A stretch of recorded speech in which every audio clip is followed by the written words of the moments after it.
experience that moment in time where we've lost something, our sense of direction, our keys, our mom. And in that moment, the most important thing we've always been told is don't panic and use your brain. While I won't be able to help you find your keys or your mom chatting with a friend 4 miles down, I may be able to teach you some essential survival skills to use if you ever catch yourself off trail and in need of some tips to survive. The initial reaction to being lost is fear. Overcoming fear is having knowledge. This is important to understand, as a good mindset is the best way of getting literally back on track. Before one were to get lost, it is important to avoid it at all costs. To do this, you should first tell someone where you are going or leave a note as to where you will be before you leave. Then you should check your approximate location on a map and try to compare its markings with your surroundings about every 15 to 20 minutes. Paul Tarwell, author of Camping and Wilderness Survival, says, knowledge is the first step in overcoming fear. Knowledge can be amplified by the confidence in your equipment, use of the equipment, group interaction, and survival techniques.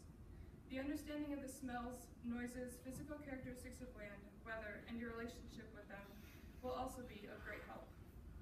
Now, once you've tried all you can to keep yourself on track, but still seem to get caught up in the beautiful scenery around you, you should recognize that your body can only go 3 days without water. The first thing you're going to need to do is to find water. To do this, you can look for characteristics of the land, plants, and animals.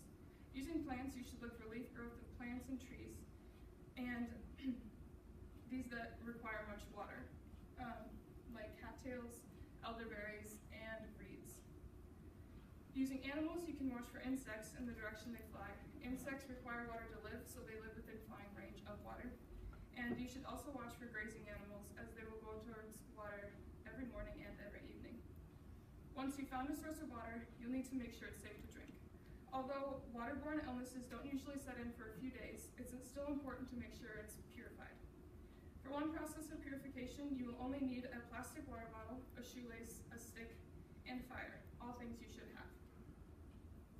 So when you have your fire, you should let the flames of your fires first settle into red hot coals. Using the stick, you should create a 3-inch crater in like the middle of the fire. Then you should prepare the bottle by filling it with water, loop a shoelace underneath the lip of the bottle and tie it with an overhand knot. Then tie the shoelace to the end of a 2 to 3 foot long stick and carefully lower the bottle into a crater above the coals, just a few inches. The bottle may deform a little, but it will still be able to be used, and the water should boil 10 minutes and purify your water.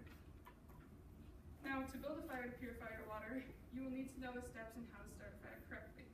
To begin, you will need tinder, which is dry grass, birch bark, or even pine needles or paper.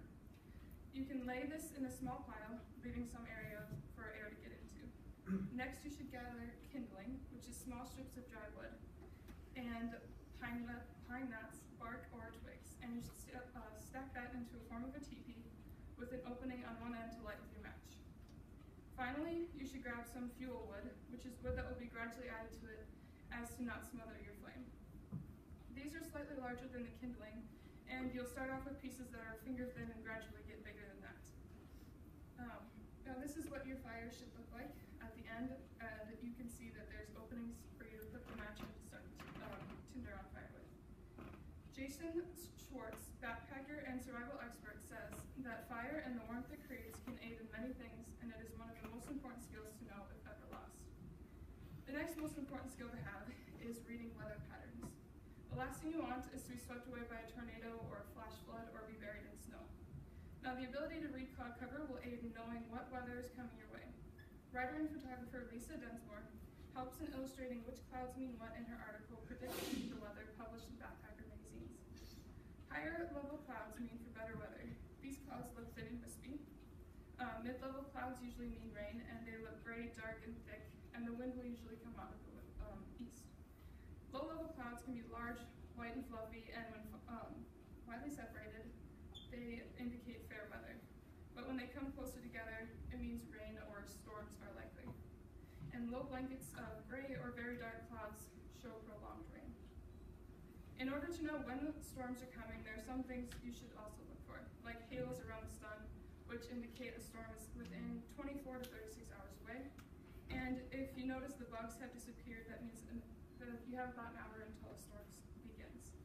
Also, if you see a rainbow in the west in the morning, rain is likely.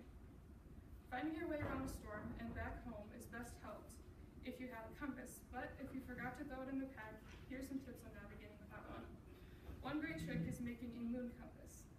For this, you'll need a tent stake or stick, and the first thing you'll do is place it in the ground. Then you will place a stone at the tip of the stake's shadow, and 10 minutes later, place another stone on the new tip of the shadow. A line drawn between the 2 points will indicate east to west, and west will be indicated by the first shadow point. If you're equipped with a map, which should always be with you when out in unknown territory, you can locate your position on it by first going to a high point or climbing a tree so you can see the surrounding area.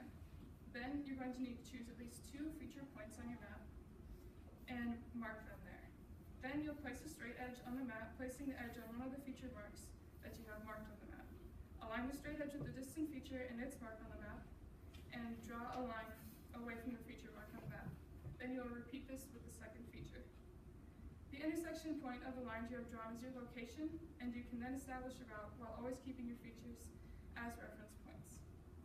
There are many other skills that should be learned before spending a lot of time in unknown places, and these were just a few. It is easy to get lost, but always remember, the will to survive is the